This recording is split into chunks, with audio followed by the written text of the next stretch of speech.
बंसी बजाई क्या बात कही है, बहुत अच्छी। ये मुझे सबसे अच्छा लगा, मतलब इसमें एक ईयर एक पहले का था, दो एक दो मुझे बहुत अच्छे लगे। इसमें क्या क्वालिटी है, वर्तमान में जो शिष्य हैं, नाकारा जो शिष्य हैं, जो पढ़ाई नहीं करते हैं, उनके लिए कहा है। और जो अच्छे गुरु हैं, ज्ञानवान गुरु है, वो बच्चों को पढ़ाना चाहते हैं लेकिन फिर भी वो नालायक नहीं पढ़ना चाहते, उनके लिए कहा है कबीरदास जी। कहा है कि सतगुरु बपुरा क्या करे, कि सतगुरु बिचारा भापड़ा क्या करे, जे शीशे माही चूक, कि जे शीशे में ही कमी हो। तो सतगुरु क्या करेगा, चाहे कितना ज्ञानवान हो बेचारा गुरु तो, लेकिन अगर शिष्य उसको ग्रहण ही नहीं करना चाहेगा, इधर से सुन के इधर निकाल देगा, तो गुरु क्या करेगा। भावे क्यों प्रबोधि दे, कि जिस प्रकार भावे वैसे ही अपन प्रबोध लेते हैं, उसको समझा देते हैं। जो बंसी बजाई फूंक, कि जैसे बंसी में अपन फूंक बजाते हैं तब तो बजती रहती है, और जैसे फूंक देना बंद करते हैं, फूंक बाहर से निकल जाती है, वैसे वो वापस कास्ट की यानी कि लकड़ी की लकड़ी रह जाती है। बंसी में क्या होता है, फिर पड़ी रहेगी।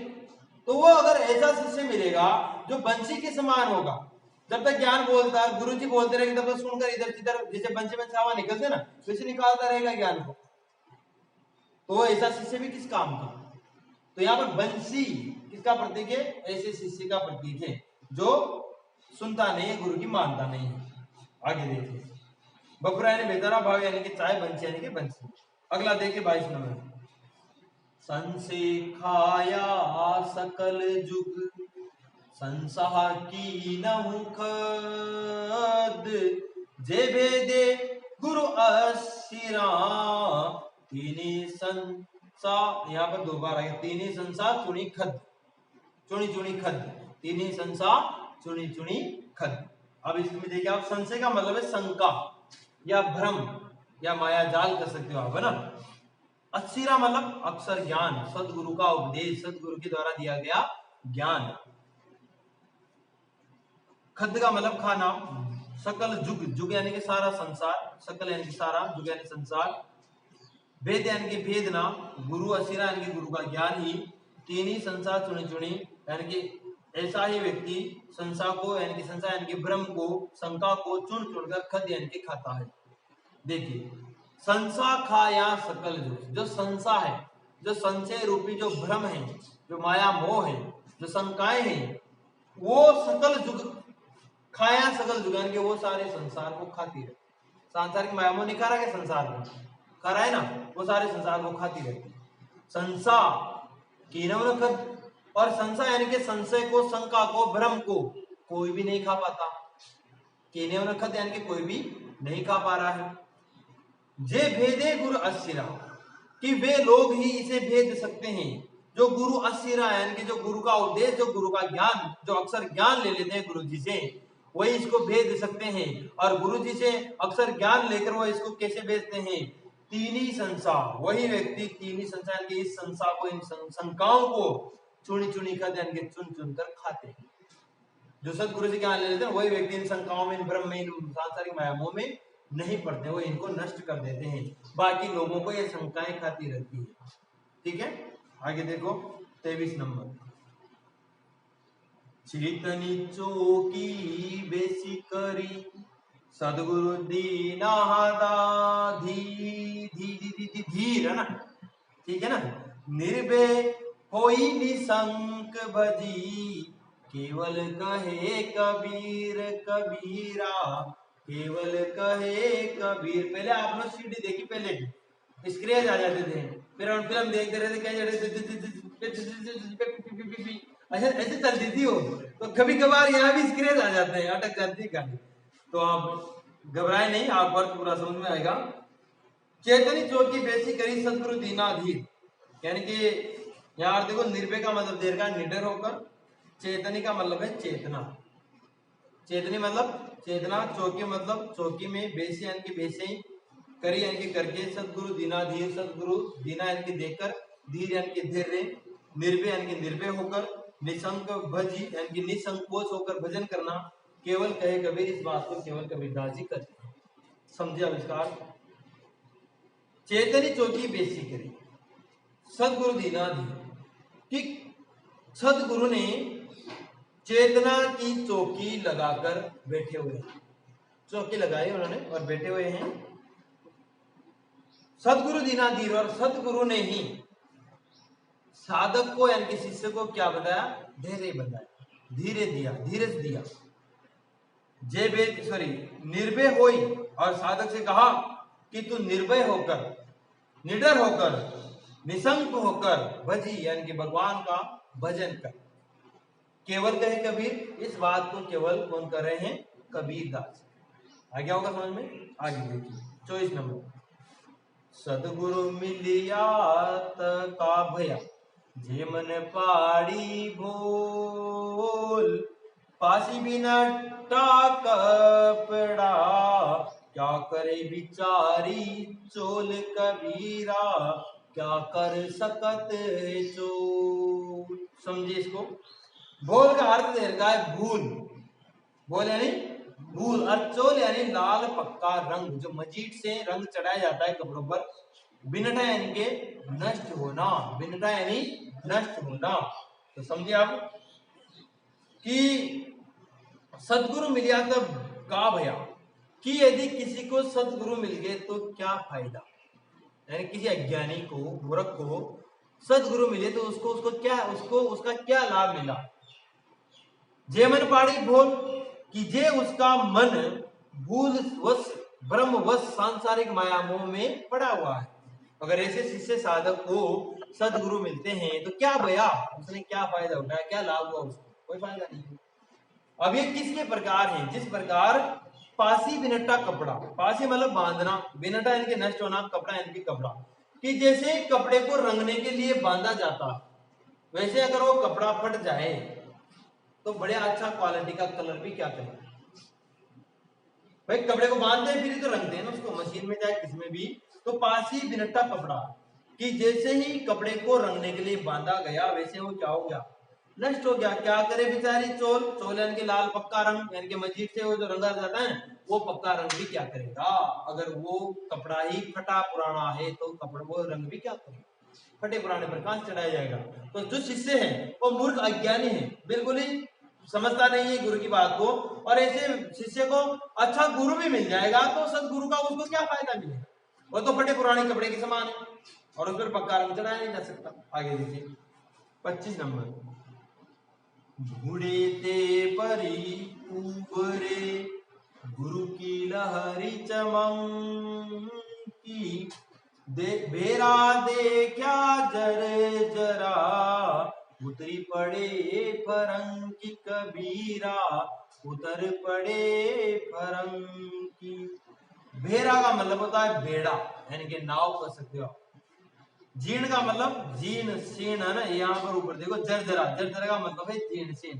जीर्ण तो आपको इसमें मिलेगा कहीं नहीं, जर्जरा है ना उसका अर्थ है ये जीर्ण सीण, जर्जर यानी कि जीर्ण सीण। वो नाव क्या हो रही थी? जीर्ण सीण। देखिए बूढ़े थे परी उबरे, गुरु की लहरी चमक। बूढ़े थे कि हम तो इस भव सागर में डूबने ही वाले थे, लेकिन फटाफट हम उभर गए। किससे उभरे? गुरु की लहरी चमकी। जैसे हम इस भव सागर में डूब रहे थे वैसे एक गुरु की लहर आई और उससे हम वापस उभर गए। समुद्र में लहरें आती है ना, वैसे जैसे सब इस भव सागर में हम डूबने वाले थे, हाँ सांसारिक माया में डूबने वाले थे, वैसे क्या हुआ? गुरु जी का एक अच्छा उपदेश आया, ज्ञान का प्रकाश आया हमारे पास और हम फटाफट ही उभर गए, यानी कि डूबने से बच गए। बेरा देखा जरा, उतरी पड़े फरंगी। और जैसे हमने देखा कि ये जो बेड़ा है, ये जो नाव है, ये सांसारिक माया मोह यानी कि संसार रूपी सागर में सांसारिक माया मोह से भरी हुई, यानी कि संसार सांसारिक माया मोह से भरा हुआ है। ये जिसे हमें पता चला तो ये नाव क्या है? यहाँ पर सांसारिक माया मोह से बेड़ा यानी कि भरा हुआ है। वैसे हम उसे उतर पड़े फरंगी, हम वैसे फटाफट उस नाव से उतर गए, यानी कि सांसारिक माया मोह से क्या हो गए? दूर हो गए। ठीक है 26 नंबर। गुरु गोविंद तो एक है, दूजा यहू आकार, आपा मेट जीवत मरे, तो पावे करतार कबीरा, तो पावे करतार। देखिए इसका करतार का मतलब होता है परमात्मा, ब्रह्मा, ईश्वर, अनादि, भगवान। आपा का मतलब होता है अहंकार। गुरु गोविंद तो एक है।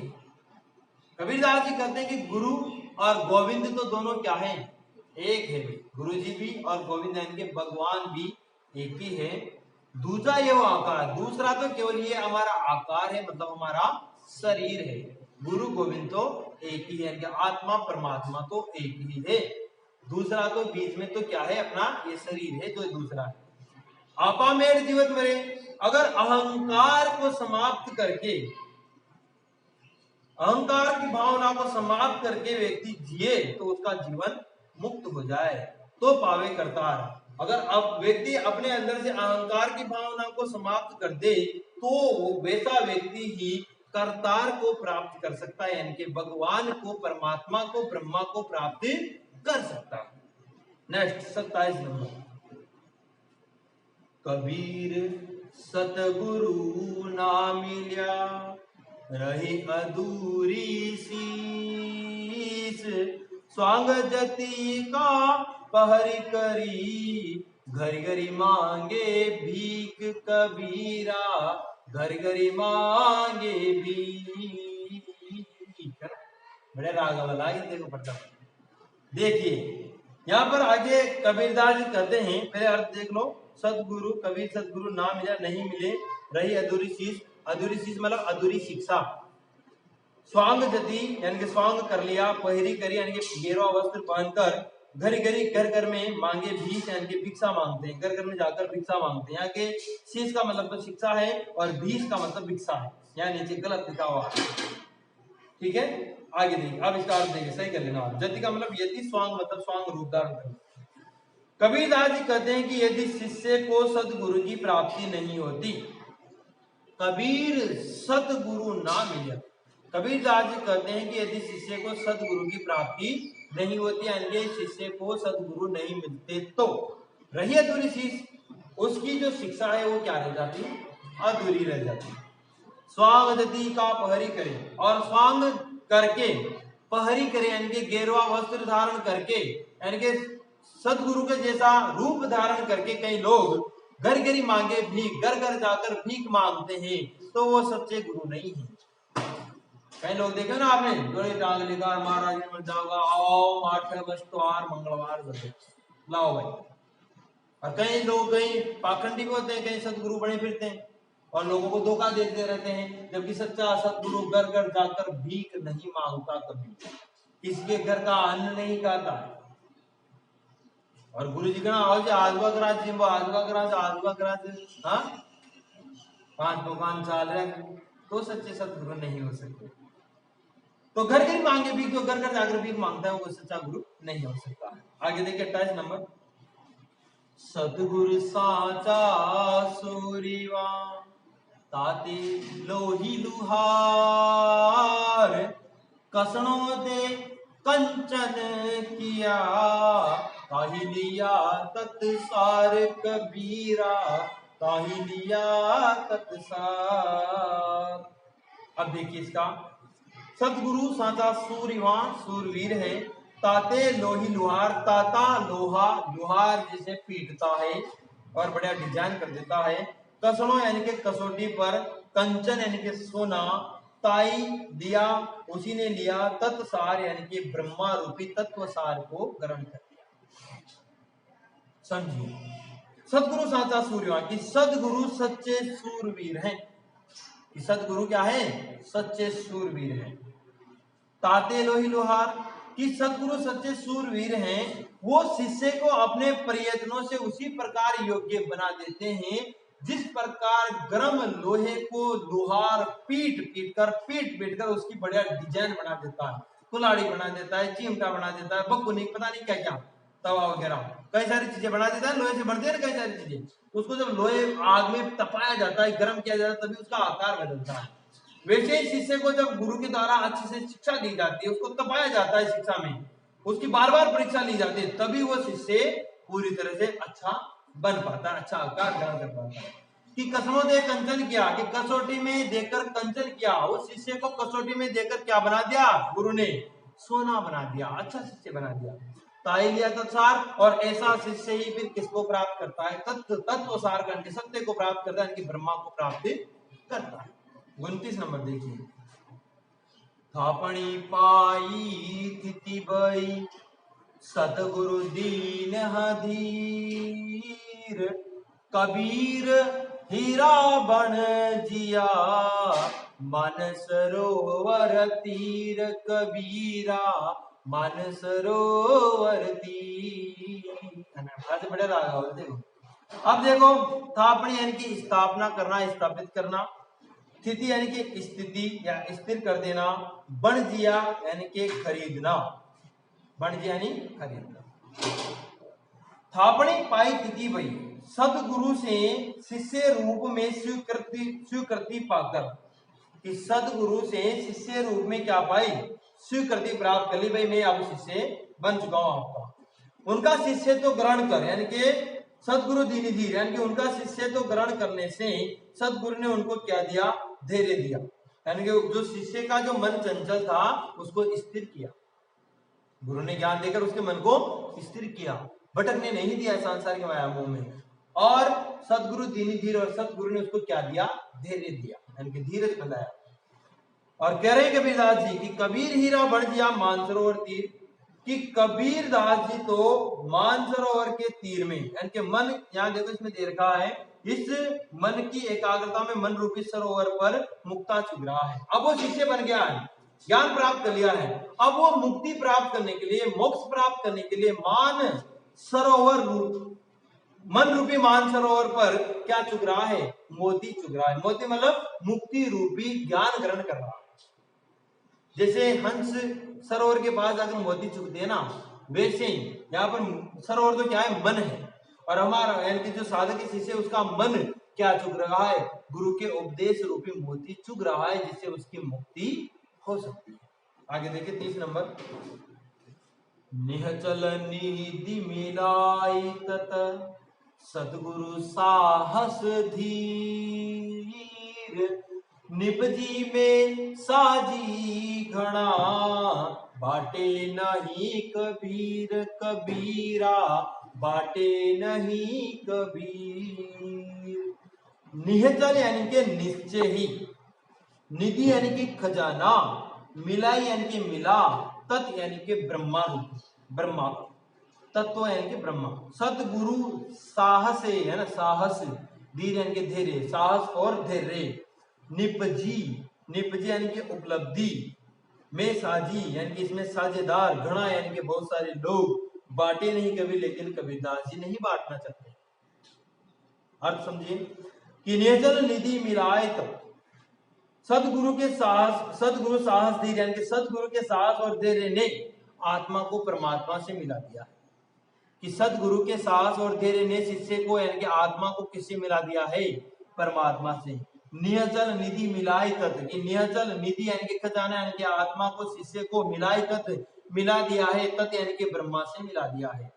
किसने? सदगुरु ने। कैसे? साहस और धीर बंधाकर। ठीक है, निपजी में साजी कहा कि महामिलन से जो सुख प्राप्त होता है, आत्मा का परमात्मा से मिलन होने पर जो सुख प्राप्त होता है, उस मिलन में, निपजी में मतलब उस महामिलन में, साजी गणा, कई सारे लोग हैं जो साझा करना चाहते, लेकिन कबीरदास जी बांटे नहीं कबीर, कबीरदास जी वहां पर किसी से साझा नहीं करना चाहते, क्योंकि आत्मा का परमात्मा से मिलन होने पर जो महासुख मिलता है, वो सुख तो स्वयं साधक साधना करके ब्रह्मा से जब मिलन होगा तभी उस सुख को प्राप्त कर सकता है। ऐसे दूसरे की साझी में साझी यानी साझेदार होकर उस सुख को प्राप्त नहीं कर सकता है। 31 नंबर देखिए, चौपड़ी मांडी चौहटे अरध उरध बाजार, कहे कबीरा राम जन खिलो संत विचार, कबीरा खिलो संत विचार। चौपड़ी मांडी यानी कि चौपड़ का खेल, मारते ना चौपड़, शतरंज वगैरह खेलते हैं, वो चौपड़ का खेल यानी कि वो चौपड़ मांडी गई। आगे देखो, हाँ यही है। और आगे देखो, अरद उरद यानी कि इधर उधर, बाजार यानी कि ये मार्केट संसार, कहे कबीर राम जन, कहे कबीरदास जी कहते हैं राम के जन यानी कि राम के भक्त, खेलो संत विचार के, संतों आप विचार कर इस चौकड़ के खेल को खेलिए, यानी कि संसार में आ गए हम। और चौकड़ का खेल क्या है, देखो समझे आप, चौकड़ का खेल क्या है, 1 2 3 4 5 6 7 द्वार है हमारे शरीर, सहस्त्राक्षर कहते हैं, सहस्त्राक्ष। तो सहस्त्र यानी कि 7 है, जिसमें ये पहला है, यानी 7 चक्र है, सॉरी 7 चक्र है। पहला चक्र कौन सा है, मूलाधार चक्र, जो शरीर के नीचे वाले हिस्से को होता है, इसे कहते हैं मूलाधार चक्र। उसके ऊपर दूसरा चक्र आता है अपने स्वादिष्ठान चक्र, जहां पर स्वाद लेते हैं हम, भोजन को पचाते हैं, वो वाला चक्र आता है। 7 चक्र बता रहा हूं मैं आपको। फिर उसके ऊपर आता है मणिपुर चक्र, कौन सा चक्र, मणिपुर चक्र आता है। फिर इसके ऊपर जो चक्र होता है उसका नाम है अनाहत चक्र, अनाहत चक्र। फिर उसके ऊपर जो चक्र है वो है विशुद्ध चक्र, कौन सा चक्र, विशुद्ध चक्र। फिर उसके ऊपर है आज्ञा चक्र, कौन सा चक्र, आज्ञा चक्र। और सबसे ऊपर है सहस्त्रार चक्र। जो यहां से यहां तक पहुंच जाता है ना, उसको अमृत की प्राप्ति हो जाती है, अमृत विसर्जित होने लग जाता है यहाँ पर आने के बाद, लास्ट में ऊपर होता है। यहाँ पर पहुंचना हर किसी के बस की बात है, सच्चा साधक यहाँ तक पहुंच पाता है, इन चक्रों से पार करते करते करते करते। मूलाधार, स्वादिष्टान, मणिपुर, अनाहत, विशुद्ध, आज्ञा और सहस्त्रार। तो यही चौपड़ मांडिए, यही चौपड़ का खेल है कबीरदास जी की दृष्टि। वो कहते हैं कि शरीर के चौराहे पर चौपड़ बिछी है, ये शरीर के चौराहे हैं, 1 2 3 4 5 6 7, इस पर क्या बिछी हुई है, चौपड़ बिछी हुई। आ जाओ जिसको खेलना है, शरीर के चौराहे पर क्या बिछी हुई है, चौपड़ बिछी हुई है। उसके नीचे और ऊपर दोनों ओर चक्रों का बाजार लगा हुआ है। और ये जो चौपड़ बिछी है, इसके ऊपर और नीचे दोनों ओर किसका बाजार लगा हुआ है, इन 7 चक्रों का बाजार लगा हुआ है। इनको पार करेगा ना, वही परमात्मा ब्रह्मा को प्राप्त कर सकेगा, और नहीं कर सकेगा। लगा हुआ है, यानी कि इधर देखो यही कहा है कि चौपड़ मांडी चोटे अरद उरद बाजार, कि शरीर के चौराहों पर चौपड़ बिछी हुई है, और उसके नीचे और ऊपर दोनों ओर चक्रों का बाजार लगा हुआ है। आगे दूसरी लाइन का समझो, कहे कबीर राम जन खेलो संत विचार, कि कबीरदास जी कहते हैं कि हे प्रभु भक्त संत गणों, आप इस खेल को विचार पूर्वक खेलिए, अर्थात योग साधना में आप प्रवृत्त हो जाएंगे, तभी आपका उद्धार हो सकता है, तभी आपको परमात्मा ब्रह्मा की प्राप्ति हो सकती है। तो इस 7 चक्रों से होकर गुजरना पड़ता है। तो इस आगे देखिए आप 32 नंबर देखिए आप, पासा पकड़िया प्रेम का सारी किया शरीर, सदगुरु दाव बना बताइया, खिले दास कबीर कबीरा, खिले दास कबीर। सारी का मतलब यहाँ पर बिछात, यानी कि बिछाना, बिछाना एक तरह से। पासा पकड़िया प्रेम का सारी किया शरीर, सदगुरु दाव बताइया, खेले दास कबीर। कि प्रेम के पासे से शरीर रूपी चौपड़, ये जो शरीर रूपी चौपड़ है ना, अब उसमें वो चलते थे ना पासे, मामा सब नहीं चलता था, आपने मावार में देखा होगा, कतनाया जुआ खेलते थे ना, वो वाला। कि प्रेम के पासे से शरीर रूपी चौपड़ पर भक्त कबीर ने खेल प्रारंभ किया। कि ये जो शरीर रूपी जो चौपड़ है ना, इस पर भक्त यानी कि भक्त कबीर ने प्रेम रूपी पासे से खेल खेलना प्रारंभ किया। पासे किसके प्रतीक है, प्रेम की। कि प्रेम रूपी पासों से दाव देना शुरू किया। सतगुरु दाव बताइए, खेले दास कबीर, और सतगुरु दाव बताते जा रहे हैं, यानी कि सतगुरु शिष्य को उपदेश देते जा रहे हैं, और खेले दास कबीर और कबीरदास जी अपने सतगुरु के द्वारा बताए गए मार्ग पर उसको उस पर चलते जा रहे हैं, यानी कि वो खेलते जा रहे हैं। किसमें, इस सांसारिक मायामोह से मुक्ति पाने के लिए, इन चक्रों से पार जाने के लिए खेलते जा रहे हैं। आगे देखिए आप 33 नंबर, सतगुरु हम सूरी जी करी एक कया प्रसंग, बरस्या बादल प्रेम का, बीज गया सब अंग कबीरा, बीज गया सब अंग। रीझी का मतलब होता है खुश होना। सतगुरु हमसु रीझी गया यानी कि हमसे खुश हो गए। कया एक कया प्रसंग, बरसा बादल प्रेम का यानी कि प्रेम रूपी बादल बरसे, बीज गया सब अंग और उसमें सारा शरीर के सभी अंग बीज गए। कि सतगुरु हमसे रीझ गए यानी कि सतगुरु हमसे किसी एक प्रसंग पर, एक कया प्रसंग यानी कि हम पर किसी बात पर रीझ गए यानी कि हमारी भक्ति से वो खुश हो गए। एक गया प्रसंग और हमसे खुश होकर उन्होंने हमसे एक प्रसंग यानी कि हमारे कोई प्रसंग से वो क्या हो गए, खुश हो गए। ऐसे याद करो, बरसा बादल प्रेम, और जैसे ही सतगुरु हमारे एक प्रसंग से हमारी भक्ति से प्रसन्न हुए, वैसे ही प्रेम रूपी बादलों से क्या होने लगी, वर्षा होने लगी। यानी कि उनका प्रेम हमारे ऊपर बरसने लगा और गया भीग गया सब संग, और उस प्रेम रूपी वर्षा में हमारे शरीर के सारे अंग ही भीग गए। यानी कि हमारे शरीर में जितने भी अंग, जितने भी अलग अलग चक्र थे, उन सभी में प्रेम का निवास होने लगा। 34 नंबर देखिए, कबीर बादल प्रेम का हम पर बरसाए, अंतरी भीगी आत्मा हरि भई बन रहे राय, कबीरा हरि भई बन राई। इसका अर्थ देखिए आप, वर्षा का मतलब वर्षा होना, कि कबीर बादल प्रेम का हम पर बरसा है यानी कि हमारे ऊपर वर्षा हुई, अंतरी भीगी आत्मा हरि भई बन रहा है। हरि भई यानी कि हरी भरी हरियाली छा जाना हो गई, बन रहा है, बन का मतलब यहाँ पर वन, कि वन में हरी भरी हरियाली छा गई। कि कबीर बादल प्रेम का, कि जैसे कबीर दास कहते हैं कि प्रभु प्रेम का बादल बरसा, कि प्रभु रूपी जो प्रभु का जो प्रेम है उसका प्रेम रूपी बादल हमारे ऊपर बरसने लगा, हम पर बरसे आएगी, हमारे ऊपर बरसने लगा। अंतर भी की आत्मा, हमारी आत्मा अंतर तक यानी कि अंदर तक भी गई यानी कि हमारी आत्मा अंदर तक प्रेम